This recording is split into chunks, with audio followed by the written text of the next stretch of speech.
RMC, Apolline Matin. 8h50, face à Canteloup. Tous les jours, l'info revisitée par Nicolas Canteloup. Gilles Kepel, mon invité ce matin, est resté avec nous. Rebonjour Gilles Kepel. Rebonjour. Et Donald Trump souhaitait d'ailleurs réagir à cette interview. Monsieur le Président, bonjour.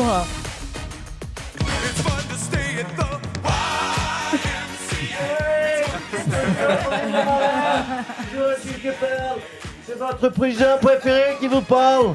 Oui, je voulais dire au spécialiste de la géopolitique, Gilles Kepel, il peut s'avancer dans son travail et dire dans son prochain livre que l'Iran, avec son pétrole, ce sera bientôt le 55e État américain. Oui, après le 51e, le Venezuela, le 52e, le Groenland, le 53e, Cuba, et puis aussi l'autre île là-bas, l'île de France.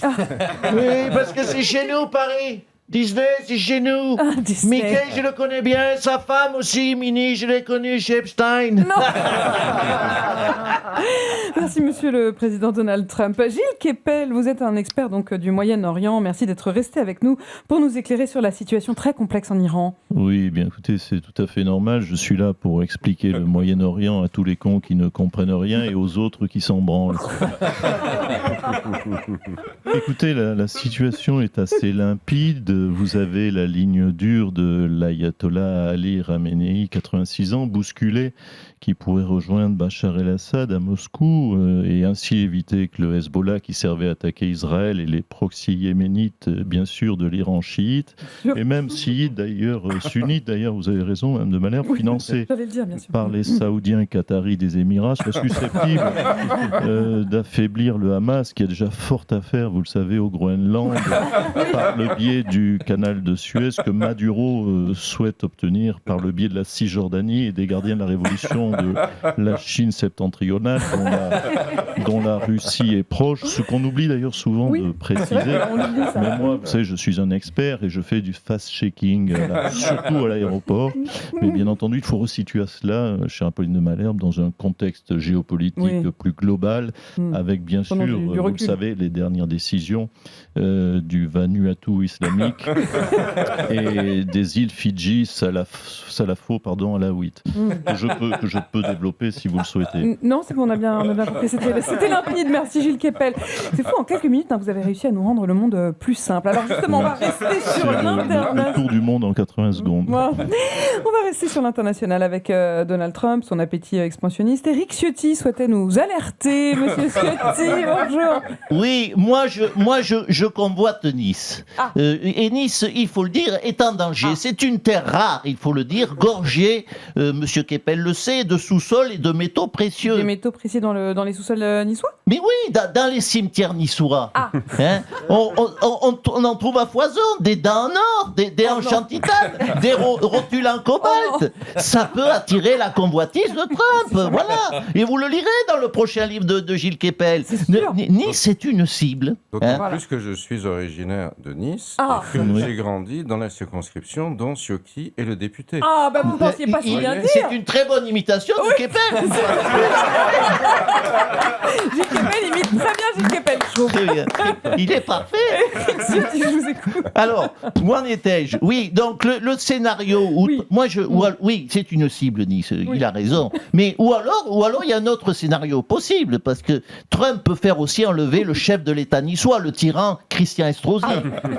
En hélicoptère, je l'imagine en claquettes chaussettes, et il met en place un homme de confiance. Et là, je ne vois que moi. Non, finalement, il est bien, ce Trump. Merci Éric Ciotti. La crise agricole se poursuit.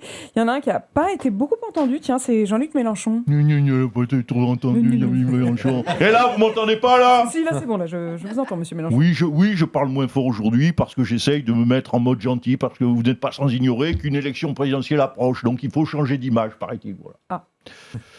La crise agricole, je vais vous en parler. La cause, je sais pas, la dermatose ou le Mercosur. Non, la cause, quelle est-elle ? C'est la politique de Macron, évidemment. 4 premiers ministres en 2 ans.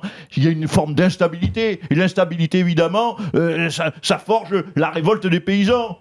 Est-ce que M. Kepel le sait ? Est-ce qu'on a déjà vu des paysans se révolter en Russie ? Non. En Corée du Nord, non. À Cuba, non. Voilà. Parce que là-bas, c'est stable, voilà. Donc vous avez compris pour qui il faut voter. Parce que la stabilité, c'est moi. Vous aviez promis de vous calmer, monsieur Mélenchon. Merci en tout cas. Les municipales ont lieu dans moins de 2 mois et un jeune candidat au Puy-en-Velay, Baptiste Vauquier, 22 ans. Oui, tout à fait. Et j'ai lu son programme. Ah oui. Il est formidable. Ah oui. Je cite, pour que les volcans d'Auvergne restent en Auvergne et qu'il y ait moins d'Arabes dessus. Ah oui, c'est bon. C'est brillant, c'est limpide, on dirait du Keppel. Oui, Laurent Wauquiez, je vous reconnais. Baptiste Vauquier, c'est votre fils. Ah bon? Écoutez, non, mais franchement, je l'ignorais. Vous savez, moi, je passe la plupart de mon temps à Paris. Le Puy-en-Velay, j'y fous jamais les pieds. Donc, je ne connais pas tous les locaux. Ah oui, enfin, arrêtez. Mais je me disais bien que son nom me disait quelque chose. Vauquier, c'est marrant. Il est candidat donc sur la liste de Michel Chappuis, qui était déjà l'homme de paille, que vous aviez mis à votre place à la mairie quand vous étiez devenu président de région. Non, mais peu importe, ce Baptiste Vauquier est un petit génie, c'est ça qu'il faut retenir. Vous vous rendez compte? Seulement 22 ans. Il est encore plus précoce que votre Louis Sarkozy. Il pourrait être chroniqueur chez vous, vous exposeriez encore plus au niveau audience. Peut-être que vous-même vous dépasseriez France Inter avec le Baptiste Vauquier. Bon, enfin, c'est quand même un peu nul, ces fils d'eux qui reprennent la boutique de leur père. Franchement, ça pose une question de légitimité quand même, monsieur Vauquier. Non, mais légitime. Mais ouvrez les yeux, Madame de Malherbe. Je le fais. Ouvrez les yeux, ils sont jeunes. Ils savent faire des TikTok comme personne, les jeunes. C'est ça la politique aujourd'hui, Madame de Malherbe. C'est sur TikTok que les municipales vont se jouer. Vous avez vu Mamdani à New York Mamdani à New York, c'est que grâce aux réseaux qu'il a été élu. Et moi, mon fils, je le connais. Je le connais très bien. Il passe sa journée à rien foutre sur un canapé sur les réseaux. Donc je vous le dis, c'est un super candidat. Merci Laurent Wauquiez. On va continuer sur les municipales. À Levallois-Perret, Patrick Balkany, bonjour. Oui. Vous souteniez Jérôme Gauliard, mais je cite, vous avez dit, j'ai découvert ses casseroles. Il a des dettes partout, je peux plus le soutenir. Donc écoutez-moi bien, jamais, vous m'entendez, Madame de Malherbe, Monsieur Keppel, Monsieur Marchal, jamais je ne soutiendrai un homme malhonnête. Oui, c'est très beau. Cette attitude très responsable, M. Balkany. Attendez, avant de me féliciter, j'ai pas fini ma phrase. Jamais je ne soutiendrai un homme malhonnête qui a des dettes. Oui, mais pardon, mais quand on magouille, c'est pour qu'il y ait au moins un enrichissement personnel. Si c'est pour avoir des dettes, c'est que vous êtes un nulard. Je vais pas soutenir un gars comme ça, pardon, mais dans le milieu, moi j'ai une réputation à tenir. Je comprends bien, monsieur Balkany. Merci beaucoup. Et merci Nicolas Canteloup. Face à Canteloup, qu'on retrouve dès demain à 8h50 sur RMC et à tout moment en podcast. Merci aussi à Gilles Keppel d'être resté avec nous. Le temps est venu de reconnaître et que moi, François Hollande, je suis un tombeur, allons. Le temps est venu de reconnaître que moi, Nicolas Sarkozy, alors j'ai toujours été innocent. Le temps est venu de reconnaître. Quoi, c'est trop théâtral, chérie? Que moi, Zinedine, pardon, mais j'attends la place de Didier. Que moi, Jean-Luc Mélenchon, tout le monde le sait. Moi, c'est la République, c'est moi. Pour moi, Philippe de Villiers, Vincent Bolloré, c'est à la fois le mécène et le messie. Que moi aussi, Goulet, ça fait quand même 8 ans que j'attends que les téléphones sonnent. Que comme chaque année, c'est quand même un scandale que moi, Kylian Mbappé, j'ai toujours pas reçu le ballon d'or. Que moi, François Bayrou, j'avais raison depuis le début. Tout est de la faute que moi, Marine Le Pen, je suis plus doué pour l'élevage de chats que pour les débats du second tour.